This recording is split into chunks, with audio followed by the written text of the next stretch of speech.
விழுப்புரம் மாவட்டம் மரக்காணத்தில் கோடை வெயிலால் உப்பு உற்பத்தி அதிகரித்து உப்பு விலை உயர்ந்துள்ளதால் உற்பத்தியாளர்கள் மகிழ்ச்சி அடைந்துள்ளனர்.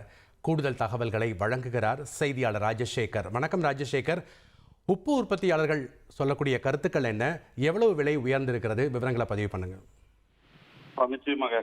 அதாவது விழுப்புரம் மாவட்டம் மரக்காணத்துல பாத்தீங்கன்னா கிட்டத்தட்ட 3500 ஏக்கர் பரப்பளவுல உப்பு உற்பத்தி நடைபெற்று வருகிறது. இது பாத்தீங்கன்னா தமிழகத்திலே இரண்டாவது பெரிய உப்பளம் என்று சொல்லப்படுகிறது. இந்த நிலையை பார்த்தீங்கன்னா ஜனவரி முதல் வாரத்திலிருந்து உப்பு உற்பத்தியானது வழக்கம் போல தொடரப்படும்.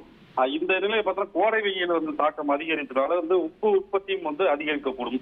அந்த நிலையில பார்த்தீங்கன்னா இப்போ தற்பொழுது கோடை காலம் வருவதால் உப்பு உற்பத்தி ரொம்ப அதிகமாகவே காணப்படுது என்று உற்பத்தி வருது சொல்லிட்டு உற்பத்தியாளர்கள் சொல்றாங்க.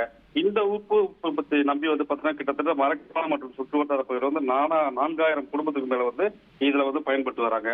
இந்த நிலையில பாத்தீங்கன்னா உப்பு இப்ப அதிக அளவுல உற்பத்தி ஆகிறதால 100 கிலோ கொண்ட ஒரு உப்பு மூட்டை விலை 450 முதல் 500 வரை தற்போது விற்பனை ஆகிறது என்று உற்பத்தியாளர்கள் கூறுகிறாங்க.